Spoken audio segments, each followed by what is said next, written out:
Hallelujah, hallelujah. യേശുവേ ആരാധന, യേശുവേ ആരാധന. അഭിഷേകാഗ്നിയുടെ എല്ലാ പ്രേക്ഷകർക്കും യേശു ക്രിസ്തുവിൻ്റെ ധന്യനാമത്തിൽ കൃപയും സമാധാനവും. Price the Lord. Praise the Lord. ഇന്ന് നാം ചിന്തിക്കുന്നത് യോഹന്നാന്റെ സുവിശേഷം 5-ാം അധ്യായം 44-ാം തിരുലിഖിതം. പരസ്പരം മഹത്വം അന്വേഷിക്കുകയും ഏക ദൈവത്തിൽ നിന്ന് വരുന്ന മഹത്വം അന്വേഷിക്കാതിരിക്കുകയും ചെയ്യുന്ന നിങ്ങൾക്ക് എങ്ങനെ വിശ്വസിക്കാൻ കഴിയും? Hallelujah, hallelujah. പ്രിയപ്പെട്ട സഹോദരങ്ങളെ, വിശ്വാസ വർഷത്തിൽ നാം ഗൗരവത്തിൽ ചിന്തിക്കേണ്ട ഒരു മേഖലയിലേക്കാണ് ഇന്ന് പരിശുദ്ധാത്മാവ് നമ്മെ നയിക്കുന്നത്. നമുക്ക് വിഷയത്തിലേക്ക് പ്രവേശിക്കുന്നതിന് മുമ്പ് ഒരു വ്യക്തിയുടെ അനുഭവം ഇപ്പോൾ ശ്രദ്ധിക്കാം. എൻ്റെ പേര് പ്രേമ. ഞാൻ നെന്മാറയിൽ നിന്ന് വരുന്നു. നെന്മാറയിൽ നിന്ന് പ്രേമ. ഞാൻ 2-3 മാസം എൻ്റെ വലത് മുട്ടുകാലിൽ ഒരു ചെറുനാരങ്ങൻ്റെ വലുപ്പത്തിൽ ഒരു മുഴയുണ്ടായിരുന്നു. അത് എനിക്ക് ഭയങ്കര വേദനയായിരുന്നു. ജോലി ചെയ്യാനൊന്നും പറ്റില്ല. ഞാൻ എൻ്റെ ജീവിത പങ്കാളിൻ്റെ അടുത്ത് ആരുടെ അടുത്തും പറഞ്ഞില്ല. ആസ്പത്രിയിൽ പോയാൽ അത് വല്ല രോഗമാണെന്ന് പറയുമ്പോൾ ഞാൻ മനസ്സിൽ തന്നെ വെച്ചു. അപ്പോൾ കൂടുതൽ വേദനയായപ്പോൾ വീട്ടിലെ എല്ലാ ജോലിയും ഞാൻ തന്നെ ചെയ്യണം. കൂടുതൽ വേദനയായപ്പോൾ ഞാൻ എൻ്റെ ജീവിത പങ്കാളിൻ്റെ അടുത്ത് പറഞ്ഞു, എനിക്ക് കാലിൽ വേദനിക്കണു, ഞാൻ അപ്പം നീ നല്ലൊരു ഡോക്ടറെ പോയി കാണും. ഞാൻ പറഞ്ഞു, നമ്മുടെ വീട്ടിൽ വലിയൊരു ഡോക്ടറുണ്ട്, അത് എന്നെ സുഖപ്പെടുത്തും. അപ്പം ഞാൻ എല്ലാ ഞായറാഴ്ചയും എട്ടാഴ്ചൻ്റെ അഭിഷേകശാന്തി പ്രോഗ്രാം ഞാനും എൻ്റെ അഭിഷേകാഗ്നി പ്രോഗ്രാം കാണും. അപ്പോൾ സെപ്റ്റംബർ ഒരു ഞായറാഴ്ച, അത് ഞായറാഴ്ച ഞാനിങ്ങനെ നിലവിളിച്ച് പ്രാർത്ഥിച്ചു, കർത്താവേ, അങ്ങക്ക് മനസ്സുണ്ടായി ചെയ്യുവാനാഥ, അങ്ങയുടെ തിരു രക്തം കൊണ്ട് എന്നെ ഇരുകരം നീട്ടി എന്നെ സുഖപ്പെടുത്തണേ നിലവിളിച്ച കണ്ണീരോടെ പ്രാർത്ഥിച്ചു. അപ്പൊ ഞാൻ ഇങ്ങനെ ഒരു പ്രാർത്ഥന പറഞ്ഞു, എന്നെ സുഖപ്പെടുത്തി പറഞ്ഞ 5 ദിവസത്തെ കൺവെൻഷൻ വെട്ടാഴ്ച നടക്കുന്നുണ്ട്. ഞാൻ ഈ 5 ദിവസം പങ്കുകൊണ്ട് ഞാൻ അതിൽ സാക്ഷ്യപ്പെടുത്താൻ, അനേകം മക്കളുടെ ഇടയിൽ ഞാൻ സാക്ഷ്യപ്പെടുത്താന്ന് പ്രാർത്ഥിച്ചു. എനിക്ക് ബോധ്യം ഉണ്ടായിരുന്നില്ല, പോയില്ല. ഞാൻ പിറ്റേ ദിവസം ബാത്റൂമിൽ കയറി കുളിക്കാൻ കയറിയപ്പോ ഞാൻ നോക്കിയപ്പോഴാ ആ മുഴ കാണാനില്ല, പൂർണ്ണമായും അപ്രത്യക്ഷമായി പോയ കാഴ്ചയാണ്. യേശുവേ നന്ദി, യേശുവേ സ്തോത്രം. ഒരു വേദന പോലും ഇല്ല. യേശുവിന് 1000 നന്ദി. അതിന്റെ നന്ദി സൂചകമായി 5 ദിവസം ഇവിടെ വന്ന് കൺവെൻഷൻ കൂടി ജനങ്ങളുടെ ഇടയിൽ ഇത് വെളിപ്പെടുത്തി ദൈവത്തെ മഹത്വപ്പെടുത്തുകയാണ്. Hallelujah, hallelujah. ഈ നിമിഷങ്ങളിൽ എഴുന്നേറ്റ് നിന്ന് നമുക്കെല്ലാവർക്കും പ്രാർത്ഥിക്കാം. എത്രയോ നാളുകളായി അനേകം രോഗങ്ങളാൽ വേദനിക്കുന്ന ആയിരക്കണക്കിന് മക്കള് ഇന്ന് ഈ ടെലിവിഷൻ പ്രോഗ്രാമിൻ്റെ സമയത്ത് ആശുപത്രികളിലും വീടുകളിലുമായി പ്രാർത്ഥിച്ചുകൊണ്ടിരിക്കുകയാണ്. പ്രിയപ്പെട്ട ദൈവമക്കളെ, യാക്കോബ് ശ്ലീഹായുടെ ലേഖനത്തിൽ 5-ാം അധ്യായം 13-ാം തിരുലിഖിതം, നിങ്ങളുടെ ഇടയിൽ ദുരിതം അനുഭവിക്കുന്നവൻ പ്രാർത്ഥിക്കട്ടെ. ഈ സമയം കുടുംബത്തിൽ വേദനിക്കുന്ന എല്ലാവർക്കും വേണ്ടി പ്രാർത്ഥിക്കുക. ആത്മീയമായി ദുരിതത്തിലിരിക്കുന്നവർക്ക് വേണ്ടി പ്രാർത്ഥിക്കണം. മദ്യപാനം, പുകവലി, ചീട്ടുകളി, ഹാൻസിൻ്റെ ഉപയോഗം, കഞ്ചാവ്, ഇങ്ങനെയുള്ള എല്ലാ തിന്മകൾക്ക് അടിമപ്പെട്ടു പോയ കുടുംബാംഗങ്ങൾക്ക് വേണ്ടി ഇപ്പോൾ പ്രാർത്ഥിക്കണം. പഠിക്കാൻ പറ്റാത്ത വിധം ദുർപീഡ അനുഭവിക്കുന്ന കുട്ടികൾക്ക് വേണ്ടി പ്രാർത്ഥിക്കണം. വിദ്യാർത്ഥിനികളെ, നിങ്ങളെല്ലാവരും ഇപ്പോൾ എഴുന്നേറ്റ് മാതാപിതാക്കന്മാരുടെ കൂടെ കൈകൾ കൂപ്പി പിടിച്ച് നിൽക്കുക. പഠിക്കാനുള്ള ബുദ്ധിയുള്ള തടസ്സങ്ങൾ മാറാൻ വേണ്ടി ഇപ്പോൾ യേശുവിനോട് പ്രാർത്ഥിക്കുക. സ്കൂളിൽ പോകാൻ ഒട്ടും താല്പര്യം തോന്നുന്നില്ല. ആ അവസ്ഥയെല്ലാം യേശുവിൻ്റെ നാമത്തിൽ പിതാവിൻ്റെ സന്നിധിയിലേക്ക് സമർപ്പിക്കുക. യോഹന്നാൻ 14:14, നിങ്ങൾ എൻ്റെ നാമത്തിൽ എന്നോട് എന്തെങ്കിലും ചോദിച്ചാൽ ഞാൻ അത് ചെയ്തു തരും. മർക്കോസ് 11:24, അതിനാൽ ഞാൻ നിങ്ങളോട് പറയുന്നു, പ്രാർത്ഥിക്കുകയും യാചിക്കുകയും എന്ത് ലഭിക്കുമെന്ന് വിശ്വസിക്കുവിൻ, നിങ്ങൾക്ക് ലഭിക്കുക തന്നെ ചെയ്യും. രോഗക്കടകളിൽ കിടക്കുന്ന രോഗികൾ ഇപ്പോൾ യേശുവിൻ്റെ നാമത്തിൽ പ്രാർത്ഥിക്കുക. സാമ്പത്തിക കടബാധ്യതയുള്ളവർ ആ നിയോഗം പറയുക. ഒട്ടും വിശ്വാസം ഇല്ലാത്തവര് ആ വിശ്വാസം ഇല്ലാത്ത ആ മരുഭൂമി പോലെയുള്ള ആ ഒരു അവസ്ഥ ദൈവസന്നിധിയിൽ കൊണ്ടുവരിക. കർത്താവേ, ഇതാണ് എൻ്റെ ഹൃദയത്തിൻ്റെ അവസ്ഥ, ഇതാണ് എൻ്റെ ആത്മാവിൻ്റെ സ്ഥിതി, ഇതാണ് എൻ്റെ ശരീരത്തിൽ ഞാൻ അനുഭവിക്കുന്ന രോഗം. കർത്താവിനോട് പറയുക. 119-ാം സങ്കീർത്തനത്തിൽ 26-ാം തിരുലിഖിതം, ഞാൻ എൻ്റെ അവസ്ഥ കർത്താവിനോട് വിവരിച്ച് പറഞ്ഞപ്പോൾ അവിടുന്ന് എനിക്ക് ഉത്തരമരുളി. എല്ലാ അവസ്ഥകളും കർത്താവിനോട് പറയുക. ഇതാണ് കർത്താവ് എൻ്റെ സ്ഥിതി, ഇതാണ് എൻ്റെ കുടുംബം, ഇതാണ് എൻ്റെ സ്ഥിതി, ഇതാണ് എൻ്റെ ജീവിത പങ്കാളി, ഇതാണ് എൻ്റെ മക്കളുടെ അവസ്ഥ. കരഞ്ഞ് പ്രാർത്ഥിക്കുന്ന സമയമാണ്. ഇനി 2 കരങ്ങൾ നന്നായിട്ട് ഉയർത്തിപ്പിടിക്കുക. എല്ലാവരും കരങ്ങൾ ഉയർത്തിപ്പിടിക്കുക. അറിയാവുന്നതുപോലെ ഈ സമൂഹത്തോട് ചേർന്ന് ഉറക്കെ സ്തുതിക്കുക. നിങ്ങൾക്ക് ഒരാൾക്ക് സ്തുതിക്കാൻ ചില മടി തോന്നിയാലും ചില ക്ഷീണം തോന്നിയാലും ഇതാ ലക്ഷക്കണക്കിന് കുടുംബങ്ങൾ ദൈവത്തെ സ്തുതിച്ചുകൊണ്ടിരിക്കുകയാണ്. അറിയാവുന്നതുപോലെ സ്തുതിക്കുക. കരങ്ങൾ ഉയർത്തി സ്തുതിക്കുന്നു. Hallelujah, hallelujah, hallelujah, hallelujah. ഓ രാജാവേ, ഞങ്ങളുടെ ദൈവമേ, ഞങ്ങൾക്ക് വേണ്ടി കുരിശിൽ മരിച്ചവനെ, ഞങ്ങൾക്ക് വേണ്ടി കുരിശിൽ മരിച്ച യേശുവേ, ഞങ്ങളുടെ മുഴുവൻ പാപങ്ങൾ സ്വന്തം ശരീരത്തിൽ വഹിച്ചുകൊണ്ട് കുരിശിലേക്ക് കയറി ഞങ്ങൾക്ക് വേണ്ടി പാപപരിഹാരമായി തീർന്ന യേശുവേ, ഞങ്ങളങ്ങേ ആരാധിക്കുന്നു, ഞങ്ങളങ്ങേ ആരാധിക്കുന്നു, ഞങ്ങളങ്ങേ സ്തുതിക്കുന്നു, ഞങ്ങളങ്ങേ സ്തുതിക്കുന്നു. പിതാവേ, യേശുവിന്റെ നാമത്തിൽ അത്ഭുതങ്ങളും അടയാളങ്ങളും രോഗശാന്തികളും സംഭവിക്കുവാൻ ഇപ്പോൾ കൈകൾ നീട്ടണമേ. ഈ രോഗികളെ സ്പർശിക്കണമേ. ഈ കുടുംബങ്ങളിൽ ഇപ്പോൾ ഇടപെടണമേ. ഈ കണ്ണുനീരിലേക്ക് ഇടപെടണമേ. ഈ നിലവിളി കേൾക്കണമേ. ഇപ്പോൾ സ്പർശിക്കണമേ, സുഖപ്പെടുത്തണമേ. ഹല്ലേലൂയ. ആരാധന, ആരാധന, ആരാധന. കാലങ്ങളായുള്ള തിന്മയുടെ ആധിപത്യങ്ങൾ യേശുവിന്റെ നാമത്തിൽ വിട്ടുമാറി പോകട്ടെ. ഹല്ലേലൂയ. ആരാധന, ആരാധന. ഓ, ക്യാൻസർ രോഗങ്ങൾ യേശു നാമത്തിൽ സൗഖ്യം പ്രാപിക്കട്ടെ. ആരാധന, ആരാധന, ആരാധന. ആസ്മയും അപസ്മാരങ്ങളും വിട്ടുമാറി പോകട്ടെ. ആരാധന, ആരാധന, ആരാധന, ആരാധന, ആരാധന. ഓ, ഈ ദൈവമക്കളിൽ നിന്ന് പൈശാചിക പീഡകളും മാരക വ്യാധികളും പകർച്ചവ്യാധികളും ദുരദൃഷ്ടങ്ങളും വിട്ടുമാറി പോകട്ടെ. Hallelujah, hallelujah. ആരാധന, ആരാധന, ആരാധന. പിതാവേ, യേശുവിന്റെ മഹത്വത്തിന് വേണ്ടി കുടുംബങ്ങളിൽ ഇപ്പോൾ ഇടപെടണമേ. ഇപ്പോൾ സ്പർശിക്കണമേ. അത്ഭുതങ്ങളും അടയാളങ്ങളും രോഗശാന്തികളും മാനസാന്തരങ്ങളും ഇപ്പോൾ സംഭവിക്കട്ടെ. ആരാധന, ആരാധന, ആരാധന. രോഗശാന്തിയും യേശുവിൻ തിരുനാമത്തിൽ അത്ഭുതങ്ങളും രോഗശാന്തിയും യേശുവിൻ തിരുനാമത്തിൽ സാധ്യമായ ഈ സമൂഹത്തിൽ ദൈവരാജ്യം വളർന്നിടാം. ഇപ്പോൾ തൊടണമേ കർത്താവേ. സാധ്യമായെന്നും ഈ സമൂഹത്തിൽ ദൈവരാജ്യം വളർന്നിടാം. സ്നേഹന്മാരിൽ 2 കരങ്ങൾ ഉയർത്തി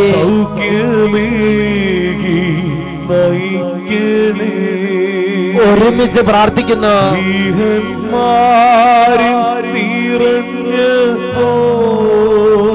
പരിശുദ്ധാത്മാവേ,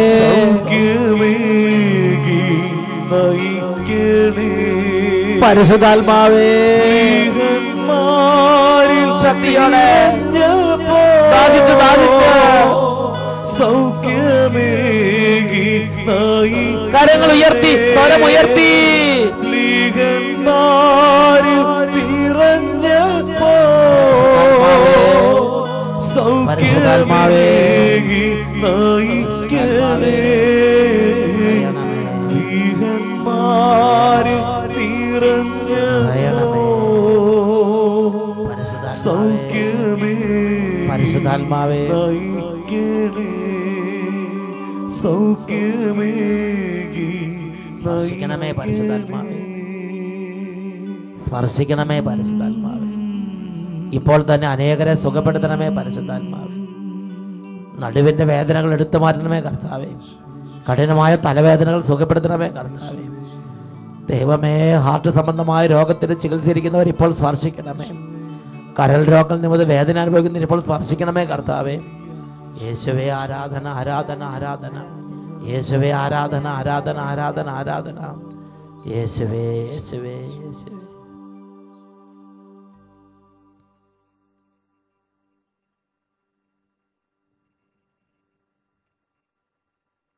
യേശുവിൻ്റെ നാമത്തിൽ അനുഗ്രഹിക്കുന്നു.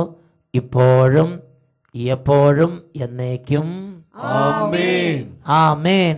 ആമേൻ. Praise the Lord. Praise the Lord. നമുക്കിരിക്കാം. പ്രിയപ്പെട്ട സഹോദരങ്ങളെ, ഈ വിശ്വാസ വർഷത്തിൽ ഞാനും നിങ്ങളും അടിസ്ഥാനപരമായി മനസ്സിലാക്കേണ്ട ഒരു കാര്യം, യോഹന്നാന്റെ സുവിശേഷം 5-ാം അധ്യായം 44-ാം വാക്യത്തിൽ വെളിപ്പെടുത്തപ്പെട്ടിരിക്കുകയാണ്. പരസ്പരം മഹത്വം അന്വേഷിക്കുകയും ഏക ദൈവത്തിൽ നിന്ന് വരുന്ന മഹത്വം അന്വേഷിക്കാതിരിക്കുകയും ചെയ്യുന്ന നിങ്ങൾക്ക് എങ്ങനെ വിശ്വസിക്കാൻ കഴിയും? എന്താണ് ഇതിൻ്റെ അർത്ഥം? ദൈവത്തിൻ്റെ പുത്രനായ യേശു പഠിപ്പിക്കുകയാണ്, ഈ ലോകത്തിൽ 2 തരത്തിലുള്ള ആളുകളുണ്ടാകും. ഒരു കൂട്ടം ആളുകളുടെ പ്രത്യേകത, അവർ ഏക ദൈവത്തിൽ നിന്ന് വരുന്ന മഹത്വം അന്വേഷിക്കും. അതുകൊണ്ട് ലോകത്തിൻ്റെ മഹത്വം അവർ പുല്ലുപോലെ തൃണവൽഗണിക്കും. മറ്റുള്ളവർ എന്ത് പറയും, മറ്റുള്ളവർ എന്ത് ചിന്തിക്കും എന്നുള്ളതായിരിക്കില്ല അവരുടെ പരിഗണനാ വിഷയം. അവർ ഹൃദയം കൊണ്ട് ദൈവത്തെ അംഗീകരിച്ച്, അവർ എല്ലാ കാര്യങ്ങൾക്കും ദൈവത്തിന് മഹത്വം കൊടുത്ത്, അവർ ദൈവത്തോട് ആലോചന ചോദിച്ച്, ദൈവത്തോട് കൂടെ നടക്കുന്നതിൽ അഭിമാനിക്കുന്ന ഒരു ഹൃദയത്തോടുകൂടെ ജീവിക്കുന്ന ആളുകൾ, അതാണ് ദൈവത്തിൽ നിന്ന് വരുന്ന മഹത്വം അന്വേഷിക്കുന്നവർ. Hallelujah, hallelujah. ഇനി വേറൊരു കൂട്ടം ആളുകളുണ്ട്, അവർ ലോകപ്രകാരം ജീവിക്കുന്നവരാണ്. അവർക്ക് ദൈവം എന്നെക്കുറിച്ച് എന്ത് ചിന്തിക്കുന്നു എന്ന് വിഷയമല്ല. പുറമേ ദൈവമേ ദൈവമെന്നൊക്കെ വിളിച്ചാലും അവർ മനുഷ്യരുടെ പ്രശംസയാണ് ആഗ്രഹിക്കുന്നത്. അവർ ലോകത്തിലെ ജീവിതമാണ് ഒന്നാമതായി കണക്കാക്കുന്നത്. ഈ ലോകത്തിൽ കയ്യടി, ഈ ലോകത്തിൽ പ്രശംസ, ഈ ലോകത്തിൽ സുഖജീവിതം, ഈ ലോകത്തിൽ എല്ലാ കാര്യവും നടക്കണം. അപ്പോൾ മദ്യപിക്കണം തോന്നിയാൽ മദ്യപിക്കും, അതിനുവേണ്ടി ദൈവത്തെ ഉപേക്ഷിക്കാൻ ഒരു മടിയില്ല. ഞാൻ മദ്യപിക്കുമ്പോൾ ദൈവം ഇത് അംഗീകരിക്കുന്നുണ്ടോ എന്നവർ ചിന്തിക്കുന്നില്ല. അല്ലെങ്കിൽ ഞാൻ ഈ കൈക്കൂലി വാങ്ങുമ്പോൾ ഇത് ദൈവം അംഗീകരിക്കുന്നുണ്ടോ എന്നവർ ചിന്തിക്കുന്നില്ല. അവരുടെ കാര്യം നടക്കണം, ലോക ജീവിതം നടക്കണം. അങ്ങനെ ചിന്തിക്കുന്ന മനുഷ്യർ, അതാണ് സെക്കുലർ മനുഷ്യർ, അല്ലെങ്കിൽ ലോകപ്രകാരം ജീവിക്കുന്ന മനുഷ്യർ. Hallelujah, hallelujah, hallelujah, hallelujah. കൊറിന്തോസുകാർക്ക് എഴുതിയ 1-ാം ലേഖനത്തിൽ 2-ാം അധ്യായത്തിൽ 14-ാം വാക്യത്തിൽ പഠിപ്പിക്കുകയാണ്, ലൗകിക മനുഷ്യന് ദൈവാത്മാവിൻ്റെ ദാനങ്ങൾ ഭോഷത്വമാകയാൽ അവൻ അത് സ്വീകരിക്കുന്നില്ല. അപ്പോൾ മണിക്കൂറുകൾ ഇരുന്ന് പ്രാർത്ഥിക്കണം, അല്ലെങ്കിൽ ദിവസം മുഴുവൻ പള്ളിയിൽ പോയിരുന്ന് വചനം കേൾക്കണം, അതൊന്നും ലോകപ്രകാരമുള്ള മനുഷ്യന് ചിന്തിക്കാൻ കഴിയുകയില്ല. ഇപ്പോൾ തന്നെ ഈ TV പ്രോഗ്രാം നടന്നുകൊണ്ടിരിക്കുമ്പോൾ ലോകപ്രകാരമുള്ള അരൂപിയാണെങ്കിൽ നമുക്ക് വേറെ ചാനൽ മാറ്റി ആ ചാനലിലും ഈ ചാനലിലുള്ള നല്ല അങ്ങനെ പിരിവിരിപ്പുണ്ടാക്കുന്ന ഓരോ പരിപാടികൾ കാണണമെന്ന് ഒരു വ്യഗ്രത, ഒരു tension. Price the Lord, praise the Lord. അപ്പോൾ ലോകത്തിന്റെ അരൂപി പീഡിപ്പിക്കുകയാണ്. പ്രിയപ്പെട്ട സഹോദരങ്ങളെ, അപ്പോൾ 2 തരത്തിലുള്ള ആളുകൾ. ഒന്ന് ലോകപ്രകാരം ജീവിക്കുന്നവർ, അവർ ലോകത്തെയും ലോകത്തിന്റെ അരൂപിയെ അംഗീകരിക്കുന്നു. അവർ ദൈവത്തിന്റെ അരൂപിയെയോ ദൈവാത്മാവ് നൽകുന്ന പ്രേരണകളെയോ അവർ ഗൗനിക്കുന്നില്ല. രണ്ടാമത്തെ ആളുകൾ ദൈവത്തിന്റെ ആളുകൾ, ദൈവത്തെ അംഗീകരിക്കുന്നവർ, അവർ ഹൃദയപൂർവ്വം ദൈവത്തെ അംഗീകരിച്ച് ദൈവത്തിന്റെ വഴി എന്താണ് എൻ്റെ ദൈവം ചിന്തിക്കുന്നത്, ഞാൻ ഇങ്ങനെ ജീവിച്ചാൽ, ഞാൻ ഇങ്ങനെ പ്രവർത്തിച്ചാൽ, ഞാൻ ഇത് ചെയ്താൽ എൻ്റെ ദൈവം എന്നെക്കുറിച്ച് എന്ത് ചിന്തിക്കും, അങ്ങനെ വിചാരിച്ച് ജീവിക്കുന്ന ആളുകൾ. ഉറക്കെ പറയാം, ഹല്ലേലൂയ, ഹല്ലേലൂയ, ഹല്ലേലൂയ, ഹല്ലേലൂയ. പ്രിയപ്പെട്ട സഹോദരങ്ങളെ, ഇത് കേട്ടുകൊണ്ടിരിക്കുമ്പോൾ നിങ്ങൾ ചിന്തിക്കും, മനുഷ്യന് സ്വാതന്ത്ര്യമുണ്ട്, അവന് ഇഷ്ടമുള്ളതുപോലെ ജീവിക്കട്ടെ. ഞാൻ ന്യൂസിലൻഡ് ചെന്നപ്പം അവിടെ ഒരു ന്യൂസിലൻഡുകാരനെ പരിചയപ്പെടുത്തു, ഒരു കിവിയെ പരിചയപ്പെട്ടു. അദ്ദേഹം പറഞ്ഞത് എങ്ങനെയാണ്, I don't know anything about God, there may be God, there may not be God. ദൈവം ഉണ്ടായിരിക്കാം, ഇല്ലായിരിക്കാം, ഉണ്ടെങ്കിൽ ഉണ്ടായിക്കോട്ടെ, ഇല്ലെങ്കിൽ ഇല്ലായിക്കോട്ടെ. I don't bother about that, I don't care. ഞാൻ അതിനെക്കുറിച്ച് ചിന്തിക്കുന്നില്ല. അദ്ദേഹം ലോകവും ലോകത്തിൻ്റെ കാര്യങ്ങളിൽ പോവുകയാണ്. അപ്പോൾ അങ്ങനെ ജീവിക്കുന്നത് ഒരു സ്വാതന്ത്ര്യമാണ്. എനിക്ക് ഇഷ്ടമുണ്ടെങ്കിൽ ദൈവത്തെ അംഗീകരിക്കാം, ഇഷ്ടമില്ലെങ്കിൽ എനിക്ക് ഇഷ്ടമുള്ള വിധത്തിൽ ജീവിക്കാം. അങ്ങനെ ചിന്തിക്കുന്ന ഒരു ട്രെൻഡ് ലോകത്തിലുണ്ട്. ഇത് കേൾക്കുമ്പോൾ അമേരിക്കയിലും ഓസ്ട്രേലിയയിലും യൂറോപ്യൻ രാജ്യങ്ങളിലുള്ള സഹോദരി സഹോദരന്മാർ ഒന്ന് പ്രത്യേകം ശ്രദ്ധിക്കണം. നിങ്ങളുടെ ജീവിതവും നിങ്ങളുടെ മക്കളും നിങ്ങളുടെ കുടുംബവും നീങ്ങിക്കൊണ്ടിരിക്കുന്നത് ഇതുപോലുള്ള ഒരു ഫിലോസഫി, ഇതുപോലുള്ള ഒരു ചിന്താധാരകളുള്ള ജനങ്ങളുടെ ഇടയിലൂടെയാണ് പോയിക്കൊണ്ടിരിക്കുന്നത്. അതുകൊണ്ട് ശ്രദ്ധിച്ച് ഈ കാര്യത്തിന്റെ മർമ്മത്തെ മനസ്സിലാക്കേണ്ടതുണ്ട്. Hallelujah, hallelujah. പ്രിയപ്പെട്ട സഹോദരങ്ങളെ, അങ്ങനെ ഞാൻ തന്നിഷ്ടപ്രകാരം പോയാൽ എന്തെങ്കിലും കുഴപ്പമുണ്ടോ, അതാണ് നമ്മൾ ചിന്തിക്കുന്നത്. ദൈവത്തിന്റെ വചനത്തിൽ പറയുകയാണ്, അങ്ങനെ നാം പോകുന്നത് വലിയ ഒരു ദുരന്തത്തിലേക്കാണ് ജീവിതം നീങ്ങിക്കൊണ്ടിരിക്കുന്നത്. റോമാലേഖനത്തിലെ 1-ാമത്തെ അധ്യായത്തിൽ 18 മുതൽ 29 വരെയുള്ള തിരുലിഖിതങ്ങളിലാണ് ഇതെല്ലാം വിശദമായി പ്രതിപാദിക്കപ്പെട്ടിരിക്കുന്നത്. അവിടെ ഒരു കാര്യം ഇങ്ങനെ രേഖപ്പെടുത്തപ്പെട്ടിരിക്കുകയാണ്. നമ്മൾ ദൈവത്തെ അംഗീകരിക്കാൻ തന്നിഷ്ടപ്രകാരം നടന്നു എന്ന് വിചാരിക്കും, അതിന് നമ്മുടെ ജീവിതത്തിൽ അതിൻ്റെതായ ഒരു അന്ധകാരം കൊണ്ടുവരാൻ കഴിയും. അവിടെ നമ്മൾ വചനത്തിൽ വായിക്കുകയാണ്, അതുകൊണ്ട് ദൈവം അവരെ അവരുടെ ഭോഗാസക്തികളോട് കൂടെ ശരീരങ്ങൾ പരസ്പരം അവമാനിതമാകുന്നതിന് അശുദ്ധിക്ക് വിട്ടുകൊടുത്തു. അപ്പം അങ്ങനത്തെ ഒരു ട്രെൻഡിലാണ് ഞാൻ നിങ്ങൾ ജീവിക്കുന്നതെങ്കിൽ ഭോഗാസക്തിയുടെ കഠിനമായൊരു പീഡ ആ ഇടവകയിൽ, ആ രാജ്യത്ത്, ആ സംസ്ഥാനത്ത്, ആ കുടുംബത്തിൽ കുടുംബാംഗങ്ങൾ അനുഭവപ്പെട്ടുകൊണ്ടിരിക്കും. ഭോഗാസക്തി, ലോകത്തിൻ്റെ കാര്യങ്ങൾ അനുഭവിക്കണം, ലോകത്തിൻ്റെ സുഖം അനുഭവിക്കണം, തിന്നണം, കുടിക്കണം, ഉറങ്ങണം, ഇതിനപ്പുറത്തൊരു മൂല്യമില്ല എന്ന് വിധത്തിൽ ചിന്തിക്കുന്നത് enjoyment enjoyment enjoy enjoy enjoy ഇത് മാത്രമേ ഹൃദയത്തിൽ നൽകുന്നു. അങ്ങനത്തെ ഒരു അവസ്ഥയിലേക്ക് ജീവിതം തരം താഴ്ത്തപ്പെടും എന്ന് വിശുദ്ധ. അവർ ഭോഗാസക്തികളോടുകൂടെ അവരുടെ ശരീരങ്ങൾ അവമാനിതമാകുന്നതിന് ദൈവത്താൽ കൈവിടപ്പെടും എന്ന് വിശുദ്ധലിഖിതം മുന്നറിയിപ്പ് നൽകുകയാണ്. അതിന് കാരണം 25-ാമത്തെ വാക്യത്തിൽ പറയുകയാണ്, എന്തെന്നാൽ അവർ ദൈവത്തിൻ്റെ സത്യം ഉപേക്ഷിച്ച് വ്യാജം സ്വീകരിച്ചു. സത്യമായതിനെ ഉപേക്ഷിച്ച് മിഥ്യയായതിനെ സ്വീകരിക്കുക, ദൈവത്തെ ഉപേക്ഷിച്ച് ലോകത്തെ സ്വീകരിക്കുക, ജലം തരാൻ കഴിവുള്ള കിണറിനെ ഉപേക്ഷിച്ച് ജലം തരാൻ കഴിവില്ലാത്ത പൊട്ട കിണറുകളെ ആശ്രയിക്കുക, ഈ ലോക കാര്യങ്ങളെ ആശ്രയിക്കുക, ദൈവത്തോട് പ്രാർത്ഥിക്കുകയില്ല, സന്ധ്യാപ്രാർത്ഥന ചെയ്യില്ല, കുർബാന സ്വീകരിക്കില്ല, കുമ്പസാരിക്കാൻ പോകുകയില്ല, ബൈബിൾ വായിക്കില്ല, ജീവജലത്തിന്റെ ഉറവയായ ദൈവത്തെ ഉപേക്ഷിച്ച് ജലം തരാൻ കഴിവില്ലാത്ത ലോക കാര്യങ്ങളെ ആശ്രയിക്കുക. പ്രിയപ്പെട്ട സഹോദരൻ, അതാണ് വചനം പഠിപ്പിക്കുന്നത്. അവർ ദൈവത്തിന്റെ സത്യം ഉപേക്ഷിച്ച് വ്യാജം സ്വീകരിച്ചു. അവർ സൃഷ്ടാവിലുപരി സൃഷ്ടിയെ ആരാധിക്കുകയും സേവിക്കുകയും ചെയ്തു. സൃഷ്ടാവായ ദൈവത്തിന് വേണ്ടി സമയം കൊടുക്കാനില്ല. ഈ സൃഷ്ടികളെ കണ്ടും കേട്ടും തൊട്ടും മിണ്ടിയും ഉരുമിയും അങ്ങനെ സമയം മുഴുവൻ തീർക്കുകയാണ്. ഇതാ വിനോദത്തിന് പോകുന്നു, ഇതാ സിനിമയ്ക്ക് പോകുന്നു, ഇതാ പാർക്കിലേക്ക് പോകുന്നു, ഇതാ ഷോപ്പിങ്ങിന് പോകുന്നു, നെറ്റിൽ കയറുന്നു, അങ്ങനെ സമയം മുഴുവനും ലോക കാര്യങ്ങൾക്ക് വേണ്ടി തീർക്കുന്നു. ദൈവത്തെ ആരാധിക്കാൻ സമയമില്ല, ദൈവത്തെ സ്നേഹിക്കാൻ സമയമില്ല. അവർ സൃഷ്ടാവിലുപരി സൃഷ്ടിയെ ആരാധിക്കുകയും സൃഷ്ടിയെ സ്നേഹിക്കുകയും ചെയ്യുന്ന വലിയ ജീവിത അന്ധകാരത്തിലേക്ക് നിബന്ധിക്കുന്നു. Hallelujah, hallelujah. വീണ്ടും അടുത്ത വാക്യം, 26-ാമത്തെ വാക്യം, അക്കാരണത്താൽ ദൈവം അവരെ നിന്ദ്യമായ വികാരങ്ങൾക്ക് വിട്ടുകൊടുത്തു. അവരുടെ സ്ത്രീകൾ സ്വാഭാവിക ബന്ധങ്ങൾക്ക് പകരം പ്രകൃതി വിരുദ്ധ ബന്ധങ്ങളിൽ ഏർപ്പെട്ടു. അതുപോലെ പുരുഷന്മാർ സ്ത്രീകളുമായുള്ള സ്വാഭാവിക ബന്ധം ഉപേക്ഷിക്കുകയും പരസ്പര ആസക്തിയാൽ ജ്വലിച്ച് അന്യോന്യം ലജ്ജാകര കൃത്യങ്ങളിൽ ഏർപ്പെടുകയും ചെയ്തു. തങ്ങളുടെ തെറ്റിന് അർഹമായ ശിക്ഷ അവർക്ക് ലഭിച്ചു. ദൈവത്തെ അംഗീകരിക്കുന്നത് പോരായ്മയായി അവർ കരുതിയത് നിമിത്തം അധമ വികാരങ്ങൾക്കും അനുചിത പ്രവൃത്തികൾക്കും ദൈവം അവരെ വിട്ടുകൊടുത്തു.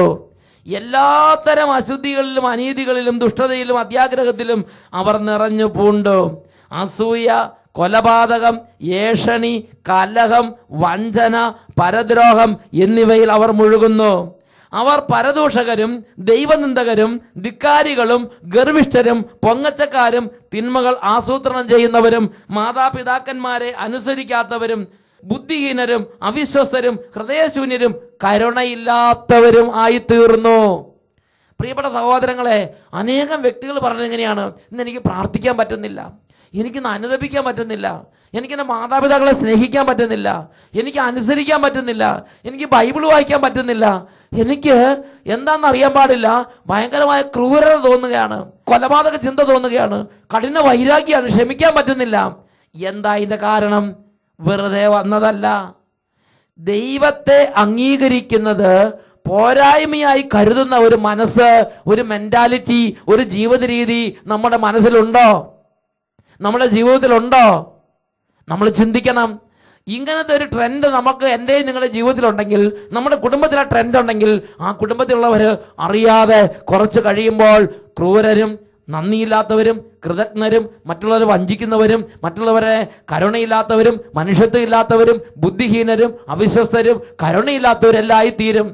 ഇത് പറഞ്ഞല്ലേ, മാതാപിതാക്കൾ മക്കളെ കൊന്നു, മക്കളെ വേസ്റ്റ് ബോക്സ് ഇട്ടിട്ട് പോയി, മക്കള് മാതാപിതാക്കളെ കൊന്നു, ഭാര്യ ഭർത്താവിനെ കൊന്നു, ഭർത്താവ് ഭാര്യയെ കൊന്നു. കരുണയില്ലാത്ത പ്രവൃത്തി ചെയ്ത ആളുകളെ കുറിച്ച് കേൾക്കുന്നില്ലേ? പ്രിയപ്പെട്ട സഹോദരങ്ങളെ, അതിൻ്റെ എല്ലാം തുടക്കം ആദ്യം തന്നെ ദൈവത്തെ അംഗീകരിക്കുന്നത് പോരായ്മയായി കരുതുന്ന ഒരു അവസ്ഥയിലേക്ക് ഹൃദയം അധപ്പതിക്കും. പിന്നെ ഈ തരം അശുദ്ധിയെല്ലാം ജീവിതത്തിലേക്ക് ഇരച്ചു കയറി വരും. റോമാലേഖനം 1-ാം അധ്യായം 18 മുതലുള്ള വാക്യം പറഞ്ഞെങ്ങനെയാണ്? മനുഷ്യരുടെ സകല ദുഷ്ടതയ്ക്കും അനീതിക്കുമെതിരായി ദൈവത്തിന്റെ ക്രോധം ആകാശത്തുനിന്ന് പ്രത്യക്ഷപ്പെടുന്നു. അവർ തങ്ങളുടെ അനീതിയിൽ സത്യത്തെ തളച്ചിടുന്നു. ദൈവത്തെക്കുറിച്ച് അറിയാൻ കഴിയുന്നതൊക്കെ അവർക്ക് വ്യക്തമായിട്ട് അറിയാം. ദൈവം അവയെല്ലാം അവർക്ക് വെളിപ്പെടുത്തിയിട്ടുണ്ട്. ലോക സൃഷ്ടി മുതൽ ദൈവത്തിന്റെ അദൃശ്യ പ്രകൃതി, അതായത് അവിടുത്തെ അനന്തശക്തിയും ദൈവത്വവും സൃഷ്ട വസ്തുക്കളിലൂടെ സ്പഷ്ടമായി അറിഞ്ഞിട്ടുണ്ട്. അവർ ദൈവത്തെ അറിഞ്ഞിരുന്നെങ്കിലും ദൈവത്തെ ദൈവമായി മഹത്വപ്പെടുത്തുകയോ അവിടത്തേക്ക് നന്ദി പ്രകാശിപ്പിക്കുകയോ ചെയ്തില്ല. Hallelujah, hallelujah. സത്യത്തിൽ ഇത് കേട്ടുകൊണ്ടിരിക്കുന്ന പ്രിയ പൈതലെ, ഒന്ന് ചിന്തിച്ചു നോക്കുക. നീ നിന്റെ ഹൃദയം കൊണ്ട് ദൈവത്തെ അംഗീകരിക്കുന്നുണ്ടോ? ദേവാലയത്തിൽ പോകുന്നുണ്ട്, സന്ധ്യാപ്രാർത്ഥന ചെയ്യുന്നുണ്ട്, വചനം കേൾക്കുന്നുണ്ട്, പക്ഷേ ഹൃദയത്തിൽ ദൈവത്തെ ദൈവമായി അംഗീകരിച്ച് ആനന്ദിക്കുന്നുണ്ടോ? നിയമാവർത്തന പുസ്തകത്തിൽ 1-ാം അധ്യായത്തിൽ 31 മുതൽ ഈ ഒരു വേദന ദൈവം പറയുന്നുണ്ട്. ദൈവം പറയുകയാണ്, നിങ്ങൾ ഇവിടെ എത്തുന്നത് വരെ കടന്നു പോരുന്ന വഴിയിലെല്ലാം നിങ്ങളുടെ ദൈവമായ കർത്താവ് നിങ്ങളെ ഒരു പിതാവ് പുത്രൻ എന്നതുപോലെ വഹിച്ചിരുന്നത് മരുഭൂമിയിൽ വെച്ച് നിങ്ങൾ കണ്ടതാണല്ലോ. എങ്കിലും ഈ കാര്യത്തിൽ നിങ്ങളുടെ ദൈവമായ കർത്താവിനെ നിങ്ങൾ വിശ്വസിച്ചില്ല. ദൈവമാണ് എൻ്റെ ജീവിതത്തിൽ ഓരോ ദിവസവും എന്നെ നടത്തിക്കൊണ്ട് പോണത് എന്ന് ഹൃദയം കൊണ്ട് വിശ്വസിക്കുന്നില്ല. നമുക്കൊരു ജോലി കിട്ടി, അത് ദൈവം തന്നാണെന്ന് വിശ്വസിക്കുന്നില്ല.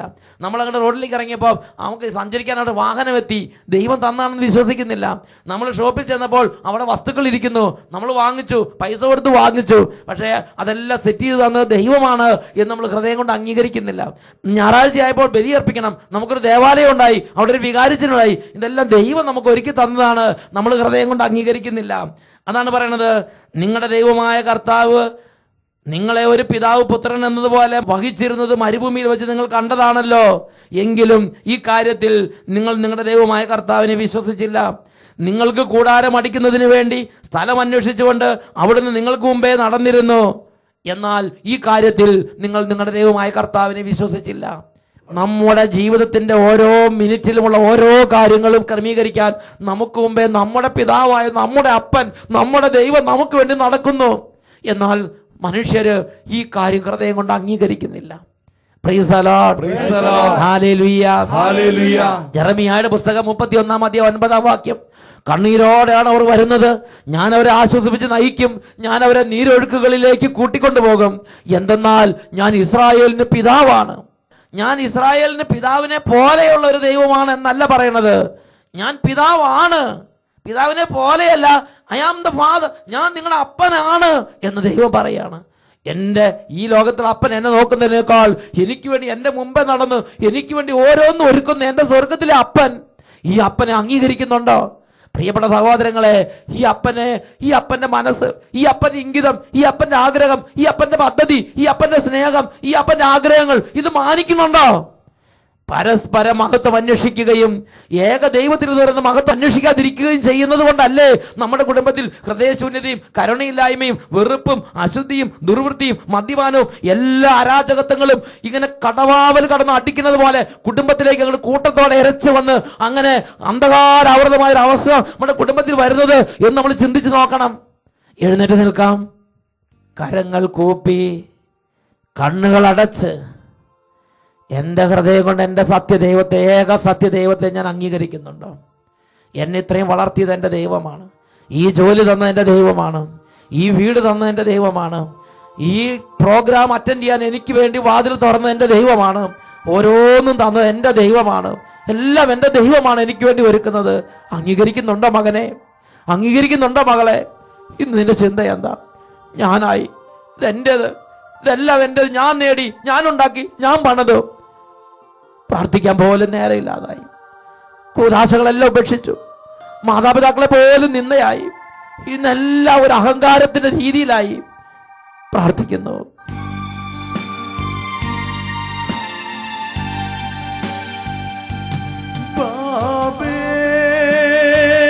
ഗോപുരം പണിയും മനുഷ്യ ദൈവത്തെ നീ മറന്നുവോ? തിരുസന്നിധേ നിന്നകന്നുവോ? ബാബേൽ ഗോപുരം പണിയും മനുഷ്യ ദൈവത്തെ നീ മറന്നുവോ? തിരുസന്നിധേ നിന്നകന്നുവോ? ഇരു കരങ്ങളും ഉയർത്തി എല്ലാ ദൈവമക്കളും ഇപ്പോൾ കർത്താവിനോട് പ്രാർത്ഥിക്കുന്നു. കർത്താവേ, ഒരു തിരിച്ചറിവ് നൽകണം കർത്താവേ. അങ്ങയുടെ ഒരു സ്പർശനം നൽകണമേ കർത്താവേ. മാനസാന്തരത്തിലേക്ക് കൈപിടിച്ച് നടത്തണമേ. ഒരു അപ്പനും മകനും തമ്മിലുള്ള ബന്ധം, ഒരു അപ്പനും മകളും തമ്മിലുള്ള ബന്ധം തന്ന് എന്നെ എന്റെ ജീവിതത്തിൽ കൈപിടിച്ച് നടത്തണമേ. ഉറക്കെ സ്തുതിക്കുന്നു. ആരാധന ആരാധന ആരാധന ആരാധന ആരാധന. ശിവേ ആരാധന ആരാധന ആരാധന. സ്പർശിക്കണമേ, തൊടണമേ, ഇടപെടണമേ. ആരാധന ആരാധന ആരാധന. യേശുവേ യേശുവേ ആരാധന ആരാധന ആരാധന. ഇപ്പോഴും എപ്പോഴും എന്നേക്കും ആമേൻ ആമേൻ ആമേൻ. Praise the Lord. Praise the lord.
രക്ഷിതാവായ യേശുവിനെ വിളിച്ച് ഹൃദയം നുറുങ്ങി നമുക്ക് പ്രാർത്ഥിക്കാം.